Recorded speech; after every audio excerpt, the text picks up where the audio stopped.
Hello and welcome to the David Carrier Show. I'm David Carrier, your family's personal attorney, and you have found the place where we talk about estate planning, elder law, real estate, and business law. So give us a call, why don't you, if you have a question, a comment, or concern about wills, trusts, or probate.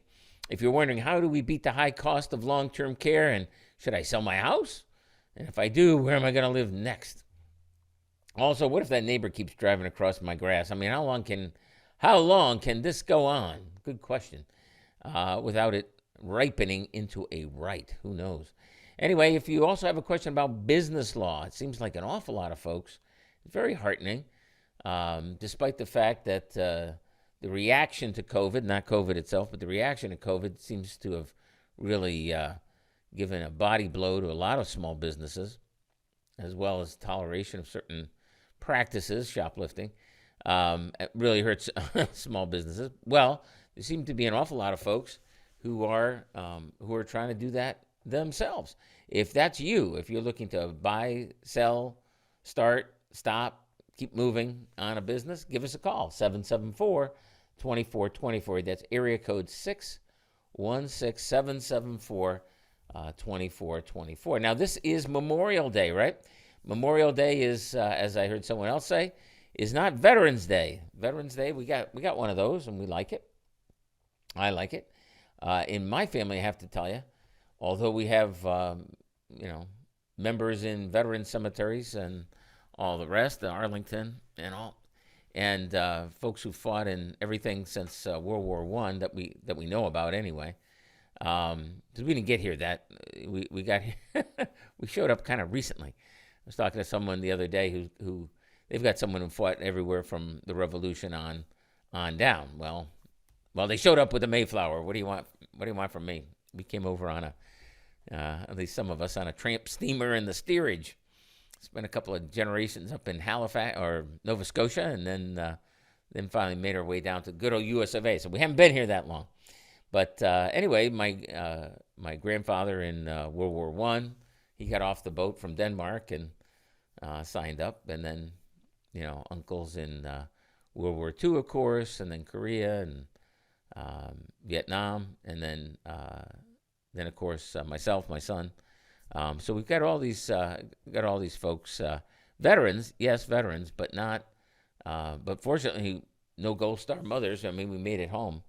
Everyone did, and of course, yours truly. I mean, I spent my time in the 80s. That's when I was active duty, and that was all desk time at the agency, and then at the Pentagon. So on the general staff. So anyway, I mean, we all made it back. But today is the day to honor the folks who took the chance and, you might say, lost it. I guess. I mean, people who have passed, people who died in battle, preserving the United States, preserving the things that we all enjoy.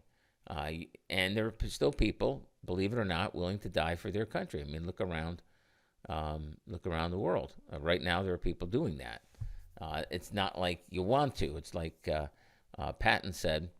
You see, I don't know if you've seen the movie Patton, right, with George C. Scott and all that. Well, George C. Scott has much better voice than the real Patton. You should listen. You really should. If you can find it, you can find it easy. It's easy to find online, Patton's speech, and in Patton's voice, because he gave the speech like a million times. It wasn't just once, and he varied it and stuff. But the part that I really liked was the idea that the idea was not to die for your country. The idea was to make the other poor dumb bastard die for his country. And so far so good in my family history anyway. But we honor all those who did give the last full measure of devotion so that their country might live, as Abraham Lincoln put it. So today is Memorial Day. It's not just hot dogs, apple pie, and Chevrolet. It's not. How did that go? Baseball, hot dogs, apple pie, and Chevrolet. There you go. It's not just that. It is Memorial Day. We should celebrate it. I mean, these people, these men mostly, and some women too, died for you. Died so you could have your hot dogs, apple pie, plant your garden, put the dock in, relax a little bit. Hang the flag out, one hopes, right? Put the flag outside your house. We would like that. That's always a good idea. But that's what it is. It's Memorial Day. It's the time to remember. So tomorrow morning at 8:30. Looking forward to this. We'll be planting flags with my son's scout troop. You know what the secret is? You know how they got all those flags sitting around there? The idea is you put a bottle cap in your palm. I learned this from from a soldier actually, because it's difficult. You know what I mean? If you try putting those flags in, what do? You grab the flag and shove it in, then you rip the, Well, what he showed me was if you put a bottle cap in the palm of your hand, and then you put the pointy part of the flag right in the bottle cap, and just lean down on it, easy. So anyway, if you're one of those folks out there who's going to be putting the flags on the graves, on the Patriot graves, good on you. And get a bottle cap, stick it in your palm, and that way when you push the flag in the ground, it won't, we won't have another casualty. How about that? 774-2424, area code 616. That's the number to call. This whole estate planning stuff, frankly, I got involved in it when I was back at the Pentagon. In fact, one of the things they in the military, they can't give you a bonus or anything, so they give you a nice letter and a medal every once in a while if you do something that they appreciate. And one of the things that one of the projects I worked on, was my project, was to do a emergency deployment package, because when they call people up, this was during the 80s, and nobody was shooting at anybody. Well, lots of people were shooting at people, but they weren't shooting at us, and we weren't shooting back anyway, except for Grenada and Panama. Anyway, the idea was if you're going to mobilize people and you're going to send them out, wouldn't it be a nice idea if they had wills and powers of attorney and all the rest of this for their family members? And so what we did was we put together a package, and it's the same sort of thing they're doing now. It's 40, 50 years later, a long time later, 40 years later. And back then, though, we had a thing where when you went to what they called it back then, the CIF, the Central Issue Facility, you go to draw your gear, and as you're going through the line, the idea was to have a JAG office set up so that you could start with the legal clerk who would take your information, put it in the computer, and then towards the end of that line, you'd sit down with the JAG who would verify that was what you wanted, hit the go button, and print out your documents so that so if you gave the last full measure of devotion, well, at least your spouse would have a will, and powers of attorney, that kind of thing. So there's a Memorial Day connection to my my military service. It is kind of weird, I have to tell you, having and I don't regret what I did. It was what they asked me to do. I did the airborne thing and all that. They could have done something else with me if they wanted. And when you sign that contract, you're agreeing to do whatever it is they want you to do, and that's what they wanted me to do. On the other hand, when I'm talking to my son, who is a combat vet, it's kind of a well. We weren't doing that back then either. So there's that. But it is there is a shared purpose, I think, but the sacrifice certainly is uneven. Put it that way. Sacrifice is very uneven. What was my big deal was fighting traffic to get into the building. You know what I mean? That was my big deal, and working the office politics and stuff like that, and trying to get work done despite the fact that you're in a system that seems to frustrate that by design. That's just the way it was. Very different than what the people who went through that we're celebrating Memorial Day for. Very different than that. And yet we all wore the same uniform. So, it's one of those things. I'm glad I did what I did. On the other hand, you really have to stop and recognize very deeply what they did and how different that is than what most of us are called on to do. You're listening to the David Carrier Show. I'm David Carrier, your family's personal attorney. Anyway, welcome back to the David Carrier Show. I'm David Carrier, your family's personal attorney, and now's the time for you to give us a call, 616 616. See, I had you there. 774-2424. That's area code 616-774-2424. Just did a workshop down in good old Portage, Michigan, right by Kalamazoo. And incidentally, if you're in the Portage, Kalamazoo area and if you don't join the Portage Senior Center, you need to have your head examined. That place is brand new. It's beautiful. It's $30. Can you believe this? It's $30 a year. $30. And they've got everything from the pickleball court to the...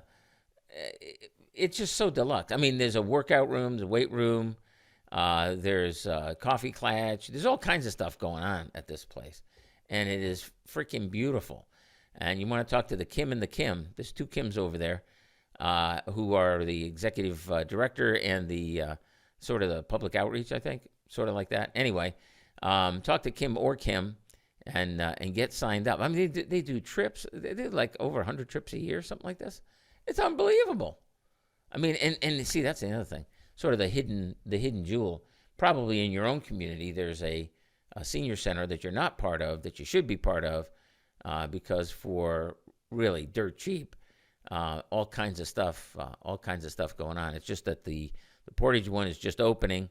It is open now, although with supply chain issues, there's some things that still need to be finished off. But it's absolutely it's your tax dollars at work. Let's not kid ourselves. But finally you get something back.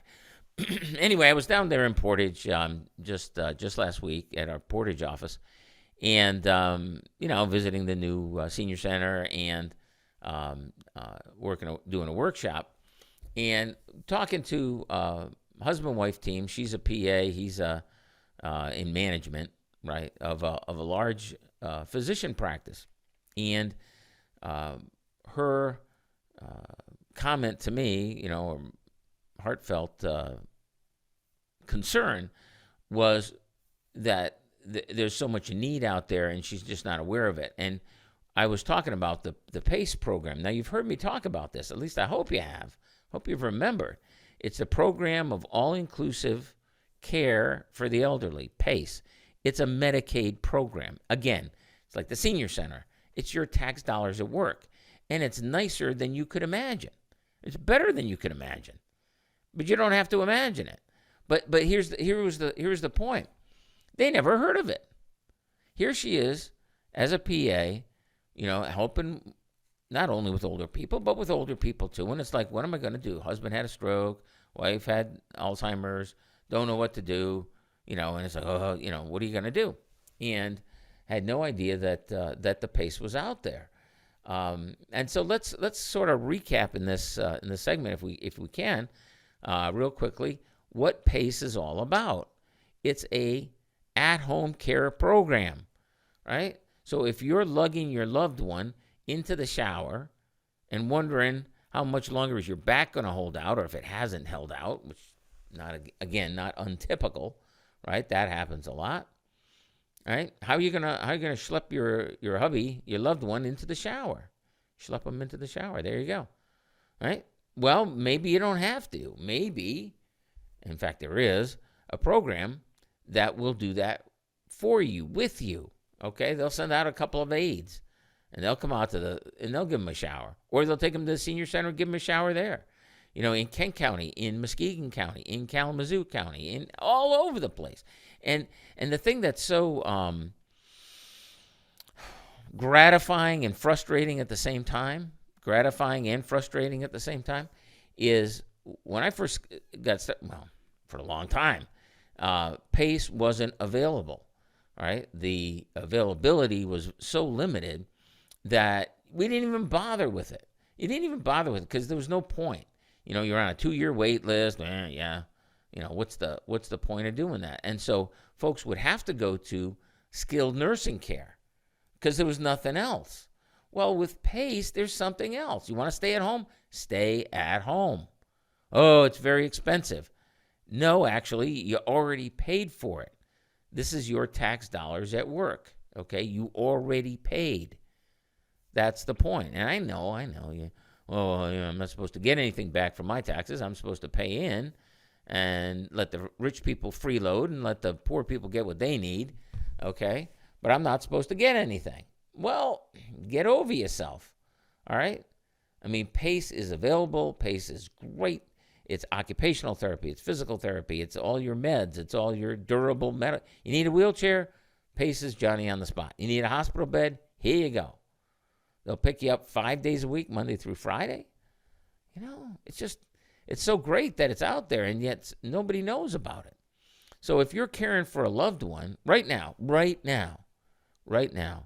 if you've got a spouse with Alzheimer's, you got mom or dad has got Lewy body dementia, and you're showing up and you're helping out, okay, and you haven't looked at PACE, if you haven't, you're just missing out on what you already paid for. I mean, it's like it's one thing. It's one thing if you say, oh, well, I'm not going to go to the, the Easter egg hunt. I don't want Easter eggs anyway. I don't know. And I didn't pay in for it. Or something that's free that gets offered, right? And it's just a charity thing. And it's like, oh, well, I don't want the charity. Okay, fine. I get that. But if you paid for something and there it is sitting there, right? And you don't take advantage of it? What? What? You paid for it. I'm sorry. I mean, I come from a place where, you don't pay for stuff you don't need unless you're forced to, like through taxes, right? You don't pay for stuff. But if you pay for it, it's not free. You don't have to pay for it again, right? You don't have to pay for it again. But it's not free. You already paid for it once. So what are you waiting for? And the PACE program is comprehensive. That's the thing. Program of all-inclusive. That's the A part of PACE. All-inclusive care. It is all-inclusive. You would not believe what these people do. I mean, 3-minute stations, 3 minutes to your next Fox News 3030. Oh, my. Well, thank you very much for that information. Thank you for that information. 3 more minutes. But actually, we've only got about a minute. So what I'm saying is give us a call right now, 616-774-2424. We'll get you on after the Fox News. But if you have a question, comment, or concern about the PACE program, I swear to goodness, I'll talk about it in the next segment too. But it has been such a blessing for the people who participate in it. It's wonderful people. It's relaxed. It's available. You already paid for it, for crying out loud. If people always say, "Oh, I don't want my spouse to go to a nursing home." Well, here's a way you don't have to. Don't throw it out the window. You're listening to the David Carrier Show. I'm David Carrier, your family's personal attorney. Welcome back to the David Carrier Show. I'm David Carrier, your family's personal attorney. This is the special Memorial Day edition of the David Carrier Show, which means it's better than ever. That's what it means, because in every day and every way, we keep getting better and better. So this isn't yesterday, so we must be better, because in every day and every way, we're getting better and better. Who believes that? Well, anyway, close enough. So we're talking about PACE, Program of All-Inclusive Care for the Elderly. And if you've participated in it, if you have a question about it, now is the time to call 616-774-2424, 616-774-2424. You can also go to the website, davidcarrierlaw.com. We've got information on the website, or drop me a line, david@davidcarrierlaw.com, and we'll get in touch with you. The tragedy of PACE, the tragedy of the Program of All-Inclusive Care for the Elderly, PACE, the tragedy is that it is exactly what people have told me time and time and time again that they want. I want to keep my loved one at home, but I can't do it by myself. I need some help. Okay, fine. That's what PACE is. That's what PACE is. It's a way for you to stay home if you're safe at home. If you're not safe at home, well, that's a different story. But if you're safe at home, PACE is the way you stay home. And for the last 2 years now, 2 years, 2.5 years, something like that, we've had COVID rules in effect. Now the COVID rules are coming off, but who knows when? And the point is that there are a lot of people, oh, if I do that, oh, it's Medicaid, I have to give everything away, or I have to do this and that, blah, blah, blah, blah, all this kind of stuff. Well, not now. I mean, those rules are going back in effect, but we just don't know when. See, that's the thing. We don't know when they're going to go back into effect. But right now, they have not. Right now, they're still available. Even if you have a cottage, even if you have, what you've been told, oh, you don't qualify for anything. No, you just get to pay in, because that's what everybody likes to do, right? Everybody likes to pay, for someone else's breakfast and lunch and dinner and whatever else. Isn't that the fun thing to do? Pay for somebody else? And if you need something, well, nothing for you. You don't need anything. You've been paying for everybody. You just keep that up. Oh, and by the way, when you're totally flat, busted, broke, then come back and see us, and we might think about something for you. How about that? I mean, that's generally how it works for you, isn't it? For middle-class folks. It's like you're here, to tote that barge and lift that bale and keep on moving. All right? And if you want something, forget about it. This was not for you. Well, PACE is different. PACE is at-home care. Okay? You keep your income. There's so many misconceptions about it. And the biggest problem with PACE, you know what it is? The biggest problem, really, really, is it's too good to be true. Right? You're listening to me. You've heard me talk about, because I've had this happen so many times, where people, oh, yeah, I was listening to that for years. I never thought it was for us. Why didn't you think it was for you, knucklehead? Come on. I've been telling you it's for you. This is what it is. Oh, well, it's not really for us because, lots of reasons. Reasons. But it is for you. You see? It's to keep you at home, because guess what? If you insist on staying home until you can't anymore with no assistance, until your spouse dies for taking care of you, which happens half of the time, 40 to 50% of the time, the spouse dies first. The caregiver spouse dies first, right? Or you want the kids get sick and tired, right, of showing up all the time. What if that happens? Then where are you? The answer is you're right in a nursing home, which is like at least twice as much, because I've heard them say it's 40% less. I heard them say 60% less. So let's split the difference there. Let's say it's twice as expensive to be in a long-term care facility than to deliver the services to you at home. So you're not being financially responsible by ignoring this. And it's the meds, and it's the therapy, and it's transportation. They'll take you here, there, and everywhere. It's all your specialists. It's all your supplies. It's dialysis. It's you name it. It's everything that you need. If you're still safe at home, if we can deliver it, they can deliver it safely to you at home. That's what PACE is, right? And if you're schlepping your spouse around, right, and it's a lot of guys doing this too. It's just not women who are caregiver for their spouse. It's an awful lot of guys doing it, right? So it's it is what it is. Years ago, the New York Times came out, and the question is, what percentage of caregivers are men, right? What percentage of and the research shows 47% of the caregivers are men, okay? Males, guys, boys, not girls, okay? Whatever you want to call it, right? Men, not women, whatever. 47%. You've never seen that research replicated. You know why? Because it was the wrong answer. It was true, but no. Oh, we can't be thinking guys are helping out. Oh, hell no. All right, so that's why you've never seen it. I mean, it sank like a stone. This has got to be, I don't know, 7-8 years ago when they did that. New York Times, it published in the New York Times. Like, oh my goodness, how did this get through the editors? Guys actually doing something worthwhile? Oh no. Well, that's okay. So they did eliminate it. It's not you've never seen it again. All right, because why? Because that's the wrong message. Well, anyway, that's the reality of the thing. That's what I've seen. We've got an awful lot of caregivers who are guys. Now, is it? I don't know exactly. I forget exactly how they figured it, but and it does seem like women do the lion's share of it, but it's not.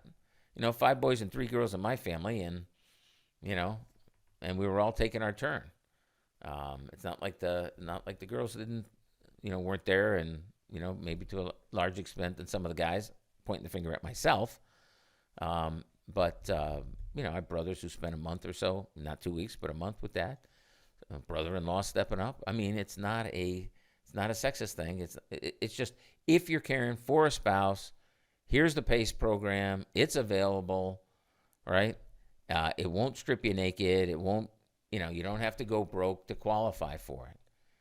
Now, the COVID rules are changing, so it won't be as good as it is. Still be fantastic. I mean, it really is. It's really a great thing. But like I say, if you are caring for a spouse, like right now, give us a call, 616-774-2424, because what do you say? I mean, it's always been available. It's a really great program, but you've got extra reason now to do it. But the door is closing. It's we've been, it really had sort of a hiatus, you might say, sort of a pause in a lot of the rules under this COVID thing. Well, I don't know if you've noticed, but COVID's over. People are over COVID. And it's not that people aren't getting infected. It's not that things aren't still happening with the COVID. It's not like you can just ignore it. But people are over it. I don't know if you've noticed that. And, and things are coming back to normal. So a lot of things that were available are not going to be available on the same terms. All right, PACE is one of those things. And we'll talk about this in the next segment. If you're receiving benefits, this is another thing that I think is just is really going to be, the proverbial the proverbial stuff hitting the fan. Put it that way. When the enforcement stuff starts kicking back in on a lot of this long-term care stuff. But right now, you do have the opportunity, if you're caring for a loved one at home and you haven't explored PACE. And the reason I'm bringing it up is I feel a little guilty that I haven't. I'm trying to think when was the last time I made a big deal about it. It's been a while. And I'm talking to people on the front line, healthcare providers, who've never heard of it. Never heard of it. So when they're counseling people like you, right, all they can do is teach you what they've been taught, and they've never heard of PACE, which boggles my mind because it is such a huge benefit, and it's targeted directly at people like you, people who are caring for one another, people who don't want to go to a long-term care facility, like who can blame you, right? And it's all designed to keep you at home. And it's everything that you could desire in a healthcare scenario is provided by PACE. And if later on, right after you've been at home, if then you need assisted living, skilled nursing, you just can't avoid it, it pays for that too. So it's really, when they say all-inclusive care, they really mean it. Give me a call, 616-774-2424. I'm David Carrier, your family's personal attorney. Welcome back to the David Carrier Show. I'm David Carrier, your family's personal attorney. And, of course, this is the special Memorial Day edition of the David Carrier Show, which means that, it's not any better than it usually is, frankly. It means that you can call 616-774-2424. That's 616-774-2424 if you have a question, comment, or concern. We'll get you right on the air. How about that? You can also send us an email, david@davidcarrierlaw.com, or go to the website, davidcarrierlaw.com. A lot of information on the website. You can leave us messages there and poison pills and every other damn thing if you want to. That's fine. Love to get the feedback. Positive, seriously, whether it's positive or super positive, either way, we like getting the feedback. So just go ahead and pony up a little, a few good words there. We will appreciate it.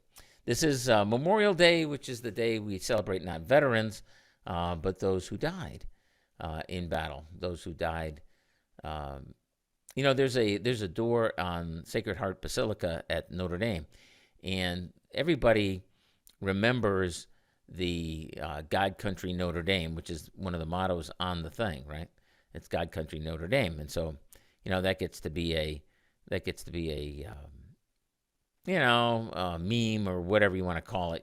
It's on T-shirts and you see posters and stuff.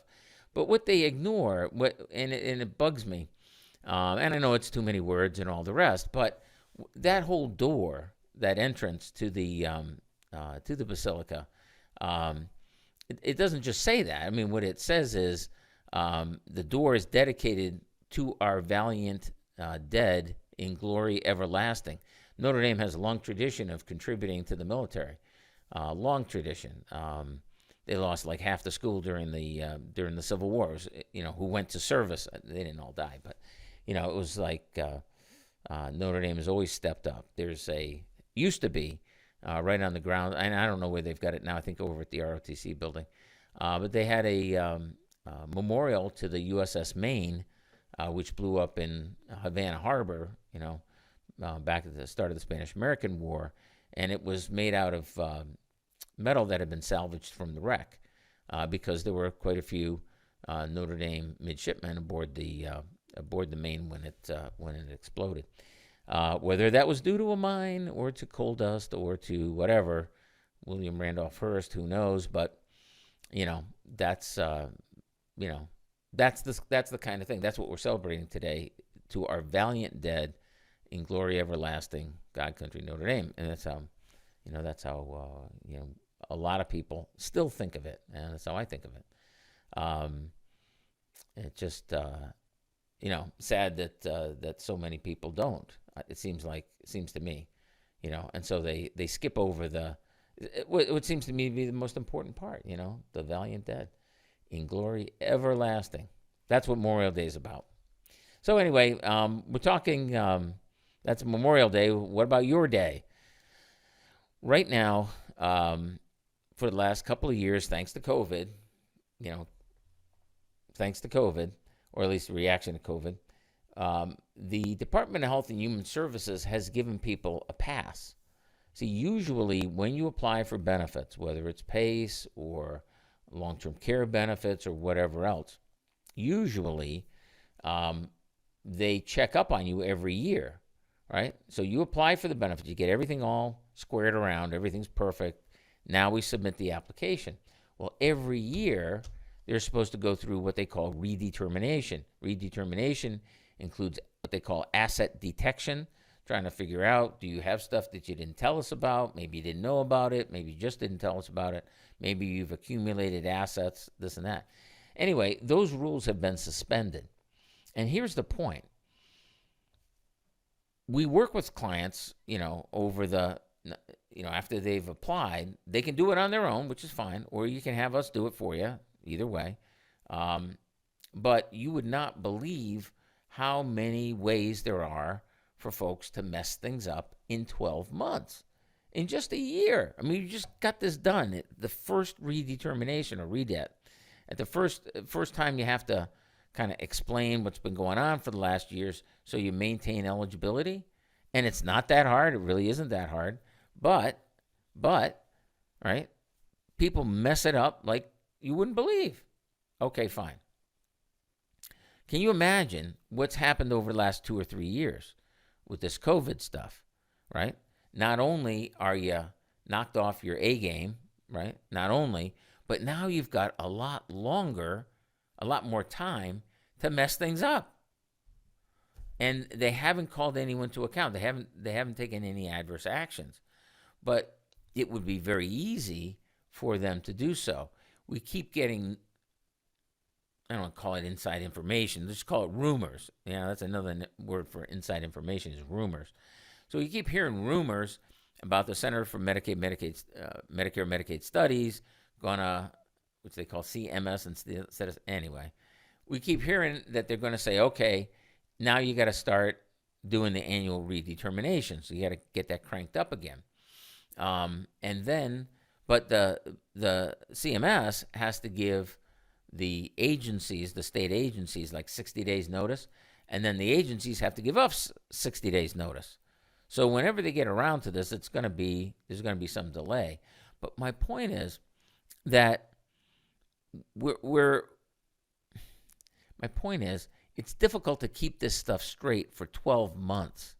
Can you imagine what it's going to be like after 2 years, 3 years, and it's COVID with all the craziness that's going on there? It's going to be a huge big deal. People are going to get thrown off. I mean, either they're going to say we don't care, which I doubt, or they're going to just start throwing people off benefits left, right, and center. And you guys go figure it out. And the Department of Health and Human Services, like everybody else, is having a hard time staying staffed up. All right? So at first you think, well, they wouldn't do that. Listen, this whole COVID thing has been a whole experience for me anyway. I mean, I've been at this for a while, 32 years, right? It's been sort of an experience, and you can't say they won't do that. They'll do freaking anything. You can't predict what they will do, and so the worst case scenario frequently turns out to be optimistic, right? At least what you thought was the worst case turns out to be, gee, I wish they would have done what I thought was the worst case. That'd be better than what they're doing. So if you're receiving benefits right now, if you've got a loved one who's on benefits right now, all right, I'm warning you, the free ride, right? The we don't have to account for stuff. That's coming to an end, and it was one of those things you could kind of ignore it, but can't ignore it anymore. And then here's the other question: will they go back? That's a whole other question. Will they go back on people, all right, who were not eligible actually because they didn't do things the right way? Even after the person has passed, they've done that before. They've gone back to claw back the benefits. You know how it is when your loved one dies. Next thing you know, the Social Security disappears, the pension disappears. What they call clawback. Will Medicaid be clawing back stuff? I don't know. Better to have it done correctly. If you have a question about that, give us a call, 616-774-2424. Things are coming to an end with this COVID stuff. You got to be ready for it because it's going to be serious business. No kidding. You've been listening to The David Carrier Show. I'm David Carrier, your family's personal attorney. Hello and welcome to The David Carrier Show. I'm David Carrier, your family's personal attorney, and this is the Memorial Day edition of The David Carrier Show, which means that it's better than ever. We'll see. Anyway, give us a call. Why don't you? 616-774-2424. That's area code 616-774-2424. If you have a question, comment, or concern, you can also go to the website, davidcarrierlaw.com. That's davidcarrierlaw.com. Lots of information on the website. You can leave us a message on the website. You can also drop me an email if you have a question and you're a little bashful about being on the air. That's okay. 616-774-2424. No, David. That's what you call David. Sorry about that. David at davidcarrierlaw.com is the number to call. Excuse me, is the way to send us an email. Maybe I should go back to bed. Huh? What do you think? David at davidcarrierlaw.com. That's the way to give us send us an email. Love to get the emails because they're 110% positive. Yeah. Anyway, give us a shout if you will. We did get a message from a caller, Jim, who prefers not to be on the air. Okay, fine. See how badly I mess it up. I understand why you'd be reluctant. Anyway, the question is, what counties is the PACE program in? Now, we were just talking last hour about the program of all-inclusive care for the elderly. This is a Medicaid program, government tax-supported program, your tax dollars at work, right? And the purpose of the program is to keep people at home. So there's 10,000 folks a day, 10,000 people every day hitting those gateway ages, 60, 65, 70, okay? And that's going to go on for another 10 or 15 years or whatever, something like that. And the point is, if they built long-term care facilities the way we used to take care of them, I mean, the continent would be covered in long-term care facilities, okay? And then what do you do when they all die? What do you do with those long-term care facilities if you built them all to take care of the baby boomers? What if? I mean, it'd be just a total waste. So what they figured out, and I know this is like unbelievable that the government actually figured out a way to save money, and actually it wasn't the government's idea, it was private groups. But anyway, long story short, in order to avoid everyone having to go to a long-term care facility, what they decided was, hey, it might be a lot cheaper if we provided certain services, comprehensive services, all-inclusive services to people who are still at home, if they're safe at home.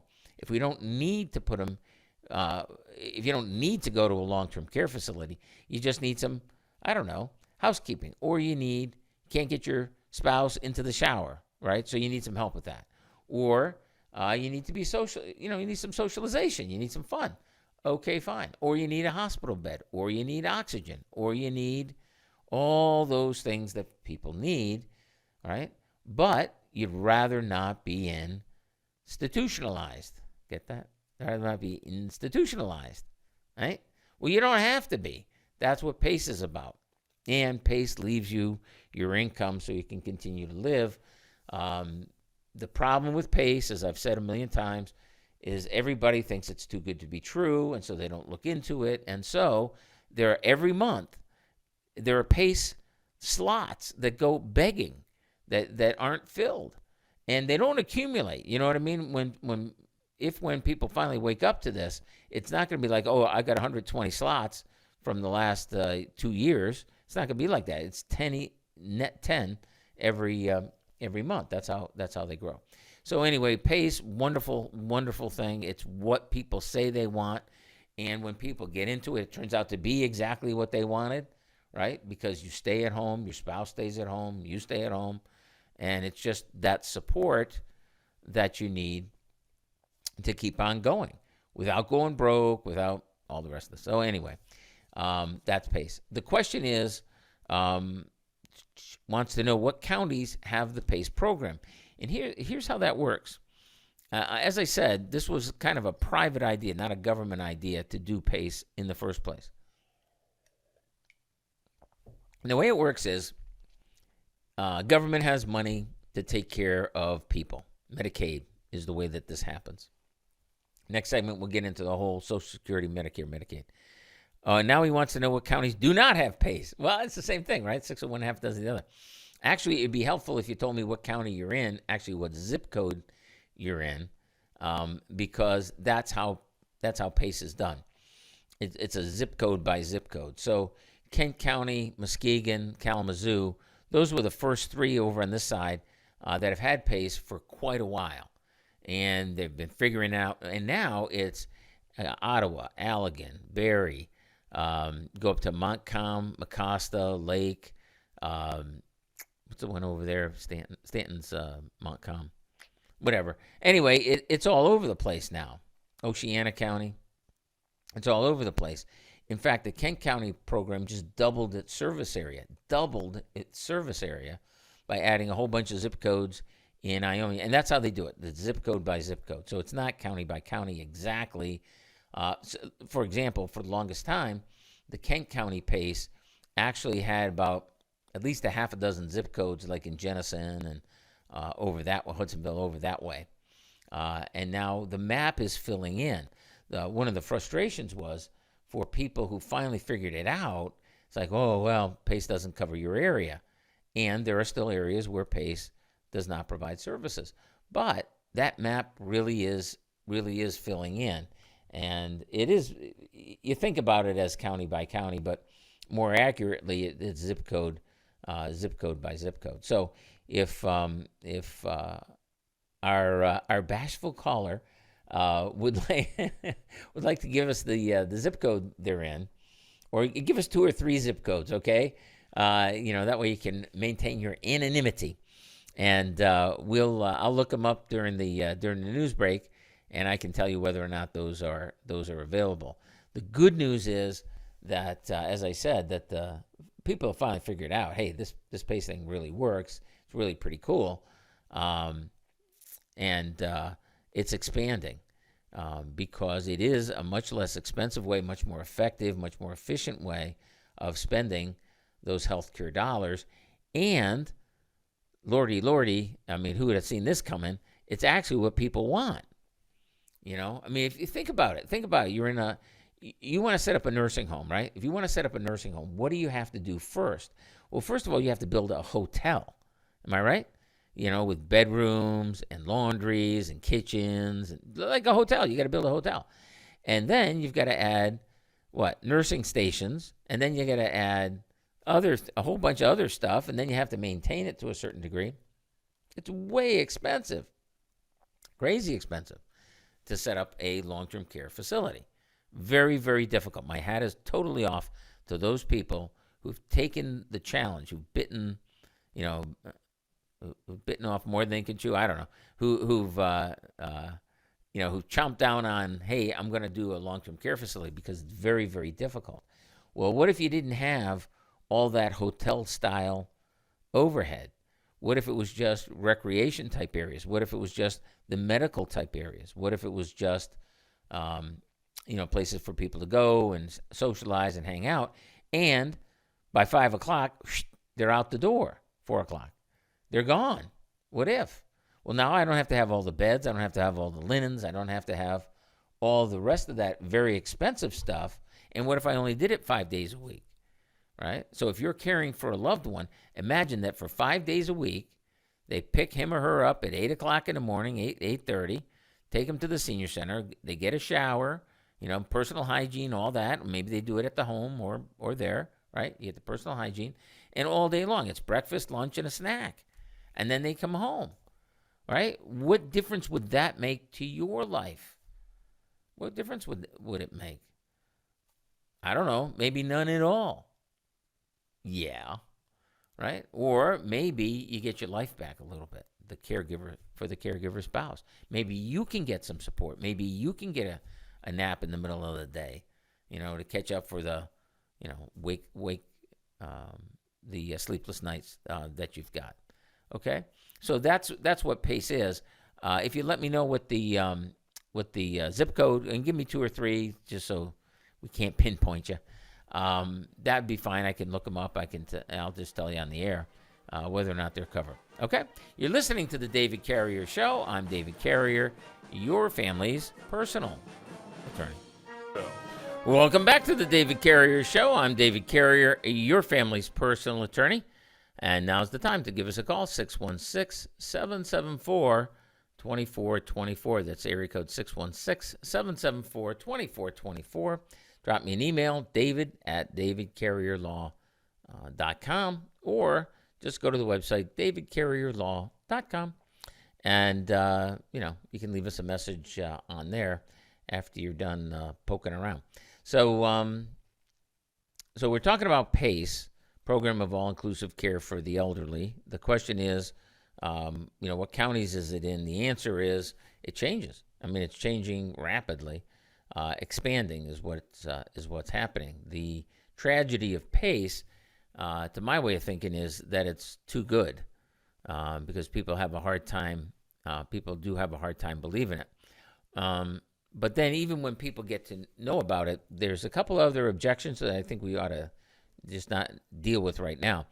PACE has its own physicians, right? So in Kent County, for example, and I can certainly understand people who do not want to be part of the University of Michigan health system, U of M. How can they be good at anything, right? You want MSU. I get it. Well, sadly, it's the U of M health system that is partnered with PACE in Kent County. So you don't have to wear maize and blue, but but it wouldn't hurt. It wouldn't hurt. And anyway, so they're the healthcare providers, and people are like, oh, I love Marcus Welby. That's my doctor forever. And well, listen, Marcus is going to retire, and then he's not hanging around for you. But here's the thing. Interestingly, in I think almost all of them now, in the PACE organizations, which are private, most of them. Well, all of them actually. They're private. They're nonprofits mostly, not all. There's the only person who the only entity that wanted to take on the challenge of rural areas, rural northern Michigan, was a professional a for-profit business, and they have the PACE contract for all up north, not all up north, but a lot of it, and they're doing what they were doing anyway, but now people don't have to pay for it. Well, they already did pay for it through their taxes, but they don't have to pay for it again. Is my point. So it's mostly private organizations, but the point is that you need to use the doctors of PACE. And like I say, yeah, I can understand if you have a problem with U of M doctors, which I really don't. But anyway, if you did, and you might want to keep your own doctor. Well, now these PACE organizations have all said, okay, fine, you can keep your doctor. We'll pay for your doctor. Guess how many times they actually have to pay? Like 0?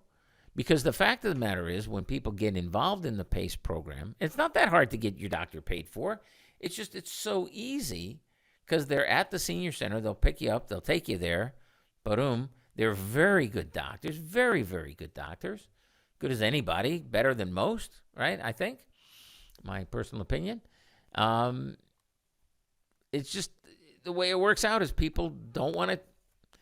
They're fine changing their doctors, Sometimes you have people with very specialized diseases, very rare diseases, and they're using specialists. Well, they'll go ahead and keep those doctors as well. I mean, that does happen, but sort of your usual run-of-the-mill thing. I mean, people just don't keep the doctors. And they're like, oh, Mom would never want PACE. We have to give up Marcus Welby. He'll like Dr. Kildare just as much, if not more. So that's one thing. The other is, oh my goodness, what is the other? Yeah. People are like, oh, mom or dad will never go, right? Because they have the senior center, right? And you don't have to go. Kent County used to require 1 day a week. Now they don't require anything at all. So you don't have to go if you don't want to. But the fact of the matter is that most people want to go. And the kids are like, oh, Mama, she likes staying home watching TV all day long. She doesn't want to interact with anybody. And here's the thing. It's like kids are like, well, Mom doesn't talk. She just kind of hangs out by herself. It's like, it's not that Mom doesn't want to talk. That's not it. She just doesn't want to talk to you. All right? She doesn't want to talk to somebody who doesn't understand her life. She doesn't want to talk to somebody. I know it's so harsh. It's so harsh. It's like, hey, she'd like to talk to other people her age, right? Who kind of understand what's going on with her. Because what happens is time and time again, and they're very good at doing this, when they pried Mom out of her oyster shell and got her to go to the senior center, right? It becomes, they're waiting for the bus to arrive. It's very, very positive. The socialization is real. The relationships are very good, on and on and on. And if you're offended that Mom doesn't want to talk to you, well, consider the possibility that 30 years from now, you won't want to talk to your kids because they're talking about something that you don't relate to. Just simple as that. What if? And that's what goes on. So the objections that you get are, number one, it's too good to be true. Okay, fine. You gotta put your toe in the water and find out. But also, and these are serious objections, it seems like to me. These are respectable objections. Number one, Mom won't go. She won't enjoy it, et cetera, et cetera. Well, experience tells us different. The other thing, experience has a different story than prejudice. Experience is that she'll like the new doctors just fine. And if she wants to keep the old ones, very simple paperwork to do it. Very simple. But nobody fills it out. Nobody really wants. I mean, if it's easy to do it this way, and they're good doctors, and they're good bedside manner, and everything else, that's the way people do it. That's just reality. Okay, so don't be throwing the baby out with the bathwater or rejecting the idea of PACE because you think, oh, Mom will never go, or oh, the doctors. I heard that a million times. And every time when people actually engage, now there are folks who use that as a reason not to proceed. Yeah, that happens, which is just tragic, in my opinion, because every time people actually do it, guess what? They love it. And I know that sounds terrible, but look, I'm not selling anything. I don't care. Do it or don't do it. It doesn't cost you anything, right? When you're enrolled in the PACE program, it doesn't cost you anything to do it. Where we come in, and this is my axe to grind, I guess. We do the applications. We make sure you get qualified. We do charge for that. We absolutely do. But like I say, the benefits are enormous and repeated over and over again. You're listening to the David Carrier Show. This is our Memorial Day edition of the David Carrier Show. Welcome your call at 616-774-2424. That's 616-774-2424. Welcome back to the David Carrier Show. I'm still David Carrier, your family's personal attorney, and this is still, hasn't stopped yet, this is still the Memorial Day edition of the David Carrier Show. This is where we answer your questions about wills, trusts, and probate. How do you beat the high cost of long-term care? How do we keep our house, sell a house, buy a house? Same with businesses. If you got a business and not doing so well, give us a call, why don't you? 774-2424. Now, we've got, let's see. We've got various emails that we get, and I thought we would do some of those. I've already reminded you about PACE, right? Program of all-inclusive care for the elderly. If you're caring for a loved one at home and you don't give us a call about PACE, this is not a good idea. The number at the office, 616-361-8400. 616-361-8400, or go to the website, davidcarrierlaw.com. How easy is that? Very easy. That's how easy it is. davidcarrierlaw.com. And the phone number's there, and you can leave us questions, and we'll get back to you and all the rest. If you want to, just call directly, and we'll handle it. So let's get to these are a couple of one of the things that you see that is unbelievably frustrating. I don't know if it's so frustrating. I didn't do it. I mean, it's tragic is what it is. It's just, you look at it, and you see it, and you think, man, why didn't they talk to somebody? And the worst part is they probably did talk to somebody, which is why they did it this way. Because, in most of these examples, lawyers are complicit. And it's what I call blunt force estate planning. It's when you put a kid on the deed, or you put a kid on the account, one of your kids. And it's just a one-way street. It's lots of times it's not revocable. You can't change it. It's not just irrevocable, it's irrechangeable, right? You cannot change anything that you've done. And there's no reason for it. It's laziness. It's not on your part. It's laziness on the part of whoever it was telling you to do it. It's, the friend from church. It's over the backyard fence. It's that kind of stuff, which is really very, very destructive of families and doesn't help you either. And yet people still do it all the time, which is shameful and shocking. So anyway, here's the question, email. How do I stop title transfer on a house? How do I revoke power of attorney? Dad is older, and house is in a trust for a long time. After mom died, grandson moved in 2 years ago, rent free. Oh, there's a shocker for you. That never happens, right? Brother Daryl is power of attorney and is Tim's father. Ooh, the plot thickens.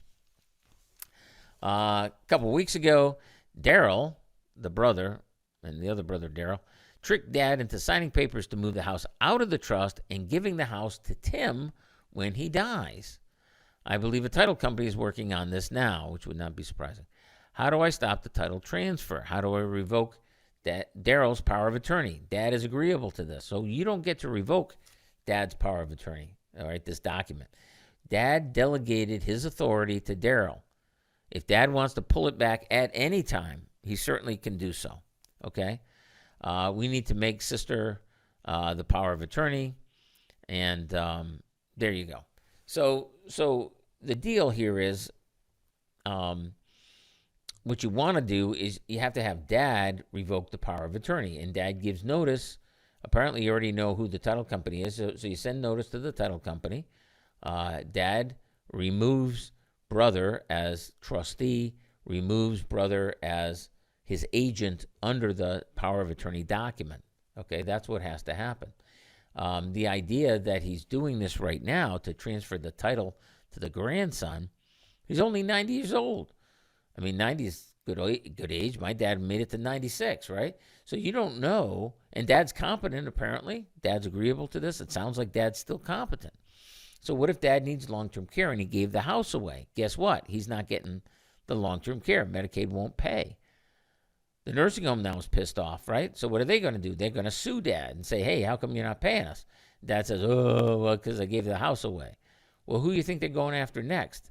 You got it. Grandson Tim is who's going next, okay? And in the meantime, this is all bollocksed up because we've got, brother doing weird stuff. And there is no compensation. When a grandson or any family member provides care, right? And which gets us to our next one. There's no entitlement. There's no entitlement to getting paid. Okay, I mean, you're doing it out of love and affection. Is generally why people are doing it. So that's one. At least it hasn't happened yet. Okay, at least it hasn't happened yet. And it looks like dad's competent. Looks like we can do something about this. But that's what has to happen. It has to happen right away. Somebody's got to get serious about it. Here's another one. Can I get kicked out of the house by my sister? Woo-woo. I've lived with mom at last 25 years. Well, there's a story in itself, isn't there? All right, living with mom for 25 years. I've lived here with my mom since we moved here 25 years ago. It's paid for in mom's name. I helped mom pay for it. I've lived with mom all my life, rent-free, mentally handicapped, have no proof I helped pay, although I'm in will to get everything, sister nothing at all. Okay, my sister, who's never lived here, kicked me out once mom dies. Mom's got Alzheimer's. Mom went to sister's house from time to time. One time she went and sister tricked her. I love all these tricks, right? Tricked her into signing to be power of attorney, in which I found out way later by overhearing sister talking to her friend who helped her do it. I'm worried sister somehow got a new will or somehow put the land into her name. Well, that's a good question, right? So can you be kicked out of the house by the sister? Yeah, you can. If sister has mom's power of attorney and mom is alive, then under the power of attorney, right, using the power of attorney document, sister is now what we call the attorney in fact or the agent, and sister acting on mom's behalf can give you the heave-ho. I mean, that's just the way it is. Okay? You say, well, wait a second, that ain't fair. I've been here for 25 years and I've been paying. Well, you don't have any proof of that, as you said. And the court doesn't care anyway. You can't prove later on that you provided, let's say you provided 25 years of care for mom, okay, without a written document, right, that was entered into before you provided the care. You can't charge for it. The court can't even listen to you. All right, that's off the table. All right, this is serious business. If you're gonna live someplace for 25 years, if you're going to, care for somebody and you expect to get some compensation for it, you better put that in writing, or it is not happening. So the first thing is, while mom's alive, and she's got the Alzheimer's, right? So she's out of it. That's how I read that. Mom's not mentally able at this point. It's up to sister. Then can sister give you the heave-ho? Absolutely. Yes, she can, and she can sell the house, and she can spend the proceeds, even though there are other ways of doing it. Sister she's got that authority, typically under a power of attorney. Obviously, we haven't seen the power of attorney. The other thing is, now mom has died, right? And under the will, which is going through probate, under the will, sister is the personal representative or the executor or whatever, administrator, whatever you want to call it. So sister is the one running the will. Well, sister could decide to sell the house to pay mom's other bills, right? She could do that. Or she could, she can really pretty much do whatever she wants, and including evict you from the premises if that's what she needs to do in order to administer the estate. And in every state, the house either is subject to pay back the Medicaid, up front because there's a Medicaid lien. Michigan doesn't do that. Instead, Michigan waits until it goes through probate, but now they're coming after the house. So sister, it may not be up to sister to give you the heave-ho.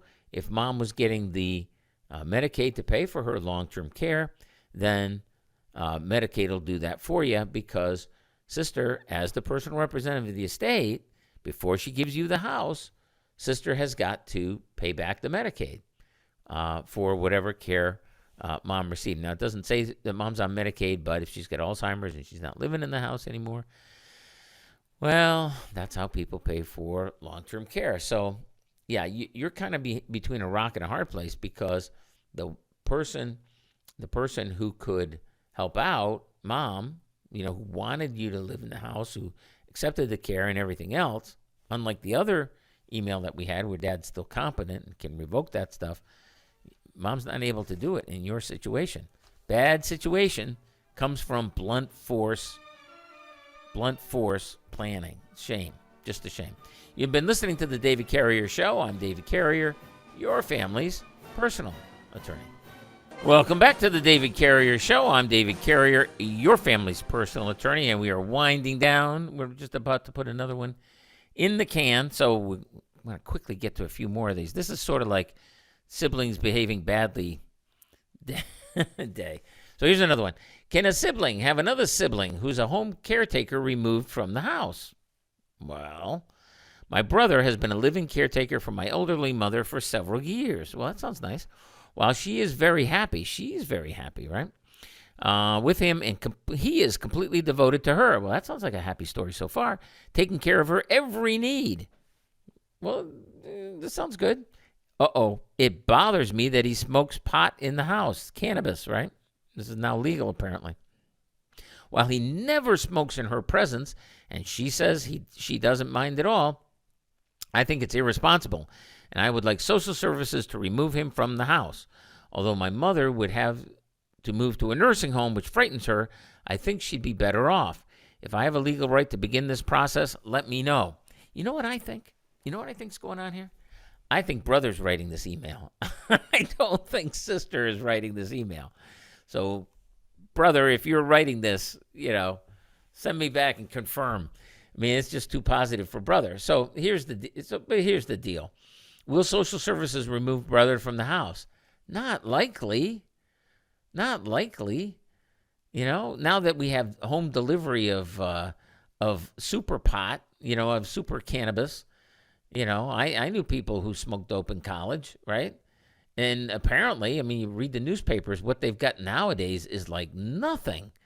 I mean, that stuff was nothing compared to what the concentrations that they've got now in cannabis, smoking dope, and not just the smoking stuff, but the candies and all the rest of this stuff.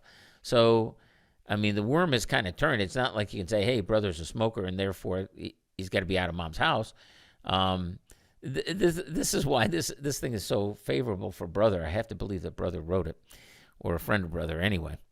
Because if mom is very happy and he's completely devoted and she's taking care of every need, who the hell is going to throw mom into a nursing home because brother is smoking in the boys' room? Who's going to do that? Nobody. I mean, maybe brother needs to, and listen, I'm no fan of this marijuana. I mean, I think it's it's like getting drunk all the time, man. I don't get it. I mean, like the purpose of it, of course, is to is to alter your state of mind. I mean, I have enough time dealing with reality. I think most people do, without chemical interference. What are you gonna do? You're gonna, I bet you'd be more effective if you weren't thinking straight. So I'm not a big fan of smoking dope or whatever, and I don't want to hear about how great health benefits and stuff like that. Okay, maybe so. But anyway, long story short, no one's going to, nowadays, I mean, look, 10 years ago, 5 years ago, 20 years ago, whenever, the fact that brother was smoking dope, that would have been a problem, probably a felony, blah, blah, blah. But it's hard to see how social service is not about to do it. And if you don't have power of attorney, if mom did not do a trust or a power of attorney or some other way appoint you as the fiduciary, it's extremely unlikely that you're going to be able to pull this off. Plus, how do you think mom's going to feel when she finds out that you're the one, for the brother? She's very happy, and you want to put her in a nursing home. Brother's completely devoted. I can't believe I'm defending a pot smoker, but here I am. Well, that's the reality, right? I mean, the fact is, brother's doing the good thing, right? And at least according to this, which, as I say, is probably it's so thumb on the scale for brother. I got to believe brother or a friend wrote this. It's not. I mean, sister wouldn't have described it this way. I mean, we'd be getting an image of Cheech or Chong, kind of leaving mom alone. Anyway, all the bothersome stuff that brother did. But anyway, taking the facts as they're related here, which brother's a freaking angel, and every once in a while he gets high to put up with it, I guess. And mother would hate going to a nursing home, which frightens her. I think she'd be better off. Yeah, you officious intermeddler, you nosy Parker, you. If I have a legal right to begin the process, let me know. Well, you do have a legal right. If you think your mom's in danger, which is not what you're saying here, but if you think mom's in danger, right, then yeah, everybody has a right to do that. Report to Adult Protective Services, that kind of thing. All right, let's get to another one. I need an attorney for conservator willing to get paid once funds are seized. I need an attorney who's willing to represent me in a contested conservatorship with assets up to $400,000. Here's the deal: if you're acting as fiduciary for somebody and you're accused of being a bad person, right? You're accused of doing things wrong, then you don't get to use the person's money, the ward's money, to defend yourself. You got to use your own money to defend yourself from those charges. Now, later on, you get reimbursed, right? But in the meantime, that's why we've got this thing. If there's you might think to yourself, well, hey, if there's $400,000, just go hire a lawyer.